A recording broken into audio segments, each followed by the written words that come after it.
YouTube کے تمام دوستوں کو میری طرف سے السلام علیکم۔ پیارے دوستو، حاضر ہیں نئے پروگرام کے ساتھ، اور آج کا جو ہمارا ٹاپک ہے کہ ہاتھ میں کم لکیروں کا ہونا۔ یہ ہمارے پروگرام کو بڑی پابندی سے لوگ دیکھتے ہیں، تو پھر وہ جو چیز ہم نہیں بتائی ہوتی پروگرام میں، تو وہ ہمیں کہتے ہیں کہ بھئی اس چیز پہ بات کرو۔ تو آپ کے بھی ایسا اگر ہاتھ میں کوئی عجیب و غریب لکیر ہو یا کوئی ایسی چیز ہو تو اس کے بارے میں آپ ہمیں بتائیں، اس پر ہم ضرور ویڈیو کریں گے۔ تو پیارے دوستو، ابھی جو پروگرام ہم کرنے لگے ہیں اس میں یہ ہے کہ پہلے تو ہم نے پروگرام کیا کہ ہاتھ میں بہت زیادہ لکیریں، اور اب جو ہم کرنے لگے ہیں اس میں ہاتھ میں کم لکیریں۔ تو جو لوگوں نے ہمیں کمنٹس وغیرہ کیے ہیں وہ اس ویڈیو میں کچھ اس ویڈیو میں ہے اور کچھ اس ویڈیو میں ہے۔ اس طرح آپ اچھے کمنٹس کرتے رہیں اور اپنے مشوروں سے ہمیں ضرور نوازتے رہا کریں، کیونکہ آپ کا مشورہ ہمارے لیے بہت اہمیت رکھتا ہے، کیونکہ پروگرام آپ کا ہے، اس لیے ہم آپ کے مشوروں پر اور آپ کے آئیڈیا پر چلنا چاہتے ہیں۔ تو پیارے دوستو، شروع کر رہا ہوں میں، تو اس کو ذرا غور سے دیکھیں۔ کچھ ہاتھ آپ کو ایسے ضرور ملیں گے کہ جن ہاتھوں میں کم لکیریں ہوتی ہیں، بہت کم لکیریں۔ ایک تو دیکھیں اس طرح سے ہوتا ہے کہ یہ زندگی کی لکیر ہے نا، یہ زندگی کی لکیر، اور یہ بہت ہی ڈبل ہے، یہ نا اس طرح سے ڈبل بہت پھیلی ہوئی لکیر ہے۔ یہ کچھ ہاتھوں میں آپ کو اس طرح کی لکیر ہو۔ اسی طرح جو دماغ کی لکیر ہے نا، وہ بھی یہ اس طرح سے ہوگی اور اتنی سی ہوگی، ٹھیک ہے، اتنی سی ہوگی۔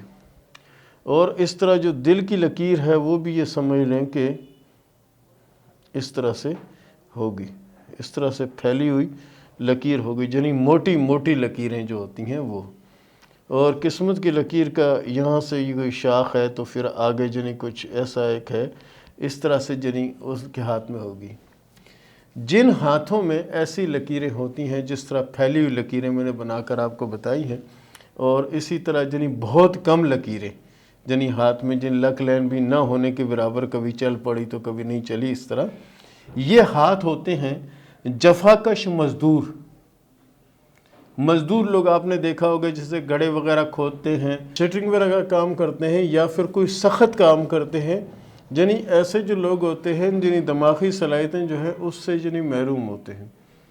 محروم قدرتی طور پر ہوتے ہیں، یہ نہیں کہ جان بوجھ کے اس طرح سے ہوئے ہوتے ہیں، قدرتی طور پر ان چیزوں سے محروم ہوتے ہیں۔ دماغی صلاحیتیں ان کی نہ ہونے کے برابر ہوتی ہے، اور دل کی لکیر بھی ان کی کافی پھیلی ہوئی لکیر ہوتی ہے، اور جو ان کی لک لین ہوتی ہے وہ کبھی چل رہی ہوتی ہے اور کبھی ختم ہو رہی ہوتی ہے۔ اسی طرح سے یہ جو لکیریں ہیں یہ چلتی رہتی ہیں، اور یہ لکیریں جو ہیں آنے والے وقت میں اگر یہ لکیریں اسی طرح رہیں تو ساری زندگی اسی طرح رہ جاتا ہے۔ دوسرا میں آپ کو لکیریں بنا کر بتاتا ہوں کہ اس میں کم لکیروں میں، اچھے ہاتھ پہ اگر کم لکیریں ہوں تو اس کا کیا مطلب ہوتا ہے۔ یہ تو ایک میں نے آپ کو بتایا کہ جفاکش مزدور جو ہیں ان کا ہاتھ اس میں، اور ابھی میں آپ کو بتاتا ہوں کہ ان میں کم لکیریں اچھی علامت جو ہوتی ہیں وہ کیا چیز ہوتی ہے اور کس طرح سے ہوتی ہیں۔ تو اس کو بھی آپ غور سے دیکھیے گا اور سمجھنے کی کوشش کیجیے گا۔ یہ تو آپ سمجھ گئے، ورنہ آپ کے ارد گرد کوئی مزدور ہو یا کوئی جاننے والا یا محلے میں، تو اس کا ہاتھ آپ دیکھ لیجیے گا تو اس میں بہت کم لکیریں ملیں گی، اور جس طرح میں نے بنائی سیم اسی طرح ملیں گی۔ اور ایک وہ ہاتھ ہوتا ہے کہ جسے ہم دنیا میں کامیاب ترین ہاتھ کہتے ہیں۔ کامیاب ترین ہاتھ، ان کے ہاتھ میں لکیریں بالکل نہ ہونے کے برابر ہوتی ہیں، ٹھیک ہے، لیکن باریک اور صاف ستھری لکیریں، اس طرح کے جیسے آپ نے بلیڈ سے کسی چیز کو کاٹا ہو۔ پھر ان کے ہاتھ میں جو دماغی لکیر ہے وہ بالکل صاف ستھری لکیر اس طرح سے، اور جو دل کی لکیر ہے یہ بھی صاف ستھری اور کافی بڑی لکیر اس طرح سے، اور لک لین بھی ان کے ہاتھ میں ماشاءاللہ سے کافی بڑی، ایک شاخ اس طرف پھینک رہی، ایک شاخ سے، کم لکیر۔ ایسے لوگ ٹینشن فری ہوتے ہیں، جتنی ان میں کوئی نہ کوئی کٹ سے کوئی چیز ہوگا اتنی پریشانیاں ہوں گی، لیکن بالکل باریک اور صاف لکیریں آپ کو اگر نظر آئیں تو یہ سمجھیں کہ یہ شخص جو ہے، یا یہ لڑکی یا یہ لڑکا جو ہے، یہ ٹینشن فری ہے، اور اللہ تعالیٰ اس پر بہت زیادہ مہربان ہے۔ کیوں کہ اس کو دماغی لکیر بھی بھرپور طریقے سے اچھی دی گئی، اور اس کے بعد جو دل کی لکیر ہے اللہ نے وہ بھی بہت اچھی بنائی۔ اس کے بعد ان کی جو لائف لائن ہے، زندگی کی لکیر، اللہ تعالیٰ نے وہ بھی بہت ہی عمدہ اور بہت ہی اچھی لکیر بنائی۔ یہ نہیں کہ اس بندے کا کمال تھا کہ یہ آیا اور اس نے کہا جی میری لکیریں ایسی بنا دیں، نہیں، یہ میرا اللہ غفور و رحیم ہے، قادر و کریم ہے، ان اللہ علی کل شیء قدیر ہے، وہ بہتر جانتا ہے کس طرح کس کو کیسے لکیریں بنانی ہے، کس کی کیسے، اس طرح سے میرے اللہ نے جو لکیریں بنائی، یعنی کسی ہاتھ میں پھیلی ہوئی بنائی، ٹھیک ہے، کیونکہ وہ پھیلی ہوئی لکیریں ہیں، ایسے لوگ جفا کش، محنتی، سخت، اور ایسے لوگ بادشاہ لوگ ہوتے ہیں، بادشاہ لوگ، اور ان کے ہاتھ میں یہ دیکھیں یہ لک لائن جا رہی ہے، ایک مشتری قسم جا رہی ہے، اور یہ جا رہی ہے دیکھیں سیدھی شمس کی طرف، ایسا بہت کم ہاتھوں میں ہوتا ہے، اور ان ہاتھ میں اول تو شادی کی جو لکیر ہے وہ اتنی یعنی زیادہ نہیں ہوتی، اگر شادی کی لکیر ان کے ہاتھ میں ہوگی تو باریک سی بڑی اچھی لکیر، باریک سی اور بڑی خوبصورت سی لکیر آپ کو نظر آئے گی۔ یہ لوگ ہوتے ہیں جنہیں آپ کہہ سکتے ہیں کہ اللہ تعالیٰ نے ان کے اوپر خاص کرم کیا، خاص مہربانی کی، ورنہ ان کا کوئی کمال نہیں ہے کہ ان کا کمال ہے، نہ، یہ میرے اللہ کا جنب کمال ہے، اور میرے اللہ کسی کے ہاتھ میں اچھی اور کسی کے ہاتھ میں یعنی کچھ اچھی لکیریں بناتا ہے، اور میرا اللہ بناتا ہے۔ یہ کہ انما الاعمال بالنیات، ہمارے ہر عمل کا دار و مدار ہماری نیت پر ہے۔ تو پیارے دوستو، یہ تھا ہمارا آج کا ٹاپک اور آج کا پروگرام، اور اس کے ساتھ ہی شروع کرتے ہیں سوال و جواب کا سلسلہ۔ نور محمد نے سوال کیا ایبٹ آباد سے کہ میرا رشتہ نہیں ہو پا رہا، کچھ معاملات چل رہے ہیں، یہ بتائیں کہ کب بہتری ہوگی اور کب میری شادی ہوگی؟ آپ کی شادی 2023 اور 2024 کے درمیان ہوگی، اور شادی کامیاب رہے گی، اور شادی کے بعد کی زندگی بھی اللہ کے فضل سے بہت اچھی اور بہت بہتر ہوگی۔ اور اس کے ساتھ کوشش کریں کہ نماز کی پابندی کریں، اور لا الہ الا اللہ محمد رسول اللہ کا وظیفہ ضرور کیا کریں 100 بار، انشاءاللہ مزید کامیابیاں ملیں گی آپ کو، آمین۔ رمشا نے سوال کیا ناروال سے کہ یہ بتائیں کہ میری شادی لو میرج ہوگی یا ارینج میرج ہوگی؟ آپ کی شادی ہاتھ کی لکیروں کے حساب سے مجھے ارینج میرج لگتی ہے، اور آپ کے ہاتھ میں شادی کی 2 لکیریں ہیں، محبت یا لینگ کی 1 لکیر موجود ہے۔ اقرا جمیل نے سوال کیا لاہور سے کہ یہ بتائیں کہ میری شادی کب ہوگی اور شادی کے بعد میرا نصیب کیسا ہوگا؟ آپ کا نصیب تو ماشاءاللہ سے اچھا ہے اور اچھا رہے گا، اور آپ کی شادی 2024 میں ہوتی ہوئی نظر آ رہی ہے۔ باقی دماغی صلاحیتیں آپ کی تھوڑی کمزور ہیں، اس کے لیے 1 دانہ بادام کا جو ہے نا وہ مٹی کے کسی برتن میں رات کو رکھ لیں، اور صبح سویرے وہ کھا لیں، اور اس کا جو پانی ہو وہ آپ پی لیا کریں۔ کوشش کریں کہ بادام جو ہے نا روز کا 1 بادام کھائیں سورہ فاتحہ پڑھ کے۔ محمد افضل نے سوال کیا فیصل آباد سے کہ مجھے ہیپاٹائٹس سی ہے، یعنی کہ جگر کا کینسر، تو ڈاکٹر یہ کہتے ہیں کہ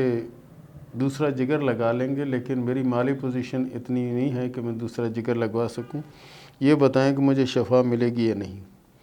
پیارے دوست، اللہ تعالیٰ جب چاہے آپ کو شفا دے دے، بہرحال کوشش کریں کہ آپ جو نا آیت کریمہ اور سورہ فاتحہ اس کو پابندی سے پڑھیں، ہو سکتا ہے اللہ تعالیٰ آپ پہ رحم کرے اور آپ کو شفا یابی ہو اور آپ شفا یاب ہو جائیں۔ اللہ آپ کی صحت کو اچھا کرے، آمین، الحمدللہ رب العالمین۔ اظہر رانا نے سوال کیا اسلام آباد سے کہ یہ بتائیں کہ میرے مالی حالات کب بہتر ہوں گے؟ پیارے دوست، مالی حالات آپ کے انشاءاللہ اسی سال بہتر ہوں گے۔ کوشش کریں کہ نماز کی پابندی کریں، اور اس کے ساتھ اگر ہو سکے تیسرا کلمہ جو ہے اس کا وظیفہ جاری کر دیں، انشاءاللہ العزیز آپ کی پریشانی دور ہوگی اور اللہ آپ پہ رحم کرے گا۔ وقاص نے سوال کیا پشاور سے کہ میری شادی کو 2 سال ہو گئے ہیں، 1 بچہ ضائع ہو گیا، اس کے بعد اولاد نہیں ہے، یہ بتائیں کہ میرے نصیب میں اولاد ہے یا نہیں؟ پیارے دوست، اللہ کے فضل سے آپ کے نصیب میں اولاد ہے، اور 4 اولادیں آپ کے نصیب میں ہیں، اور آنے والا وقت جو ہے وہ آپ کے لیے اللہ کے فضل سے بہتر اور اچھا رہے گا، بہت زیادہ بہتر رہے گا۔ الف بے جیم نے سوال کیا ملتان سے کہ میرے شوہر کا 5 سال قبل انتقال ہو گیا تھا، یہ بتائیں کہ میرے نصیب میں دوسری شادی ہے یا نہیں؟ آپ کے ہاتھ کی لکیروں کے حساب سے محبت یا لینگ کی بھی لکیر 1 موجود ہے، اور شادی کی بھی دوسری لکیر موجود ہے، لیکن یہ شادی 2024 اور 2025 میں ہونے کے چانس ہیں۔ رفیق نے سوال کیا پاک پتن سے کہ میں نے کچھ لکیروں پر مارک کر کے بھیجا ہے، اس کے بارے میں بتائیں کہ یہ کیا ہے؟ یہ سٹار جو ہے نا دماغ اور زندگی کی لکیر، دماغ اور دل کی لکیر کے درمیان جو کراس ہوتا ہے، یہ بہت بڑی کامیابی کا کراس ہوتا ہے، اور کسی مقصد میں بڑی کامیابی کے چانس ہیں۔ اس کے علاوہ ایک کراس کا نشان جو ہے نا اور بھی موجود ہے، اور اس کے علاوہ آپ کے ہاتھ میں یعنی ابھار زہرہ پر بھی ایک کراس موجود ہے۔ یہ 3 سٹار آپ کے ہاتھ میں اللہ کے فضل سے بہتری کے ہیں اور بہت کامیابی کے ہیں، لیکن یہ چانس ملنے کے بعد کسی ایسی چیز میں نہ لگ جائیے گا کہ جس سے سب کچھ تباہ یا خراب ہو جائے۔ فاروق نے سوال کیا کشمور سے کہ یہ بتائیں کہ میرے پاس پیسہ کب آئے گا۔ فاروق بھائی آپ محنت اور کوشش شروع کر دیں، آپ کے ہاتھ میں قسمت کی لکیر تو اچھی ہے، بس صرف یہ آپ کا انتظار کر رہی ہے کہ کب آپ قدم اٹھائیں گے، کب آپ محنت کریں گے، اللہ کے فضل سے پیسہ ہی پیسہ ہوگا۔ آپ کی قسمت بہت اچھی ہے اور کامیابی کی لکیر بھی آپ کے ہاتھ میں نمایاں اور شوق ہے۔ آصف کھوکھر نے سوال کیا لاہور سے کہ یہ بتائیں کہ میرے ہاتھ میں دوسری شادی کی لکیر ہے یا نہیں۔ پیارے دوست، آپ کے ہاتھ میں شادی کی 2 لکیریں موجود ہیں، اور شادی کی لکیریں جو موجود ہیں یہ بھی اچھی علامتیں، اور اس کے علاوہ آپ کے ہاتھ میں کامیابی کی لکیر پر ایک ٹرائی اینگل بن رہا ہے، یہ بھی بہت بہتر علامت ہے۔ گل افشاں نے سوال کیا رامپور انڈیا سے کہ میری شادی کو 7 ماہ ہو گئے ہیں، یہ بتائیں کہ میری اولاد کب ہوگی، کیونکہ مجھے اولاد کی بہت طلب ہے۔ ہاتھ کی لکیروں کے حساب سے آپ کے ہاتھ میں اولادوں کی 3 لکیریں موجود ہیں، اور اللہ کے فضل سے آنے والا جو سال ہے یہ آپ کے لیے خوشخبری لے کر آئے گا۔ 2022 میں آپ کو خوشخبری ملے گی اور آپ کے حالات بہتر ہو جائیں گے۔ کوشش کیا کریں کہ توبہ استغفار جو ہے اس کو پابندی سے پڑھتی رہا کریں۔ مسز عامر نے سوال کیا ہے آزاد کشمیر سے کہ یہ بتائیں کہ میرے ملک سے باہر کا سفر کب آئے گا اور میری شادی شدہ زندگی کیسے رہے گی۔ شادی شدہ زندگی آپ کی بہتر رہے گی۔ آپ کے ہاتھ میں سفر کی 2 علامتیں موجود ہیں، ایک تو ہو سکتا ہے حج یا عمرہ ہو، اور دوسری لکیر کسی بھی قسم کا سفر ہو سکتا ہے۔ کہاں سے سوال کیا انہوں نے؟ محمد انور سعودیہ سے۔ محمد انور نے سوال کیا سعودیہ سے کہ یہ بتائیں کہ میرے حالات تو ماشاءاللہ سے بہت اچھے ہیں، اکبر صاحب نے بتایا تھا، اب جو یہ بتائیں کہ 2022 میرے لیے کیسا رہے گا۔ 2022 تو آپ کے لیے بہت زیادہ اچھا اور بہت زیادہ بہتر رہے گا، لیکن کوشش کیا کریں کہ ایک ہی بار سوال کیا کریں نا، آپ بار بار سوال کریں گے تو پریشانی ہوگی نا، ٹھیک ہے۔ لیکن جی ایسا ہے نا کہ جو ہم مفت میں جواب دیتے ہیں تو ہم صرف ان لوگوں کو دیتے ہیں کہ جن کا ہم جواب نہیں دیا، جن کا جواب ہم نہیں دے پائے۔ اور ایسا ہے کہ ہمارے پاس اگر آپ دیکھیں نا، آ کے سوالات دیکھیں تو یقین کریں کہ 1200 سے 1500 سوال ہمارے پاس ہوتے ہیں۔ ان کو ہم تھوڑا تھوڑا کر کے اس لیے شامل کر لیتے ہیں کہ جن بھائیوں کے جواب ہم نے کسی ایک سوال کا بھی نہیں دیا، تاکہ وہ لوگ بھی شامل ہو جائیں، کیونکہ کچھ لوگوں کے پاس پیسے نہیں ہوتے، ٹھیک ہے نا، تو کچھ لوگوں کے پاس نہیں ہوتے، تو ان کے لیے یہ سہولت ہے کہ ان کو ایک سوال کا جواب مفت دے دیا جائے، تو ہم دے دیتے ہیں۔ لیکن اس سے اگر آپ کہیں کہ ایک سوال اس دفعہ کر دیا، ایک سوال اگلی بار کر لیں، ایک سوال اگلی بار کریں، تو ایسے نہیں ہوتا، کیونکہ اور بھی ہمارے بہت سے بھائی ہیں نا، ان کے بھی جواب دینے ہوتے ہیں، تو ہمارے پاس اتنی گنجائش نہیں ہوتی، کیونکہ اگر ہم ویڈیو کے اندر ایک پروگرام کے اندر مثال اگر ہم 100 جواب شامل کر دیں تو ہماری ویڈیو کوئی بھی نہیں دیکھے گا، تو اس لیے ہم ہر بار کوشش کرتے ہیں 10 15 یا 20 لوگوں کے سوالوں کے جواب دیتے ہیں، اس طرح کر کے ہم 60 70 یا 80 لوگوں کے جواب دے پاتے ہیں۔ اب 1500 میں سے 80، تو اس کا مطلب یہ تو نہیں کہ جو دوبارہ آپ نے ایک سوال کر دیا اور اب دوبارہ پھر سوال کر دیں، اگلی بار پھر کر دیں، کیونکہ آپ کو تو جواب دیا جا چکا ہے، لیکن جو لوگ بیچارے انتظار میں بیٹھے ان کو تو جواب نہیں ملتا نا، پھر رہ جاتا ہے۔ تو اس لیے میری تمام دوستوں سے گزارش ہے کہ جن کو ایک بار جواب دے دیا جائے وہ دوبارہ سوال نہ کرے، اگر دوبارہ سوال کرنا ہے تو 6 سے 7 ماہ بعد دوبارہ کر لے، اس میں کوئی حرج نہیں، ٹھیک ہے نا، تاکہ دوسروں کے لیے پریشانی نہ ہو۔ محمد منیر نے سوال کیا دبئی سے کہ یہ بتائیں کہ میری قسمت میں دولت ہے یا نہیں۔ پیارے دوست، آپ کی قسمت میں دولت ہے، اس کے لیے آپ تھوڑی کوشش زیادہ کریں، اللہ کے فضل سے یہ نیا سال آپ کے لیے مبارک اور بابرکت سال ثابت ہوگا انشاءاللہ۔ اور اس کے ساتھ ہی اجازت دیں، ملتے ہیں اگلے پروگرام میں، تب تک کے لیے اللہ حافظ۔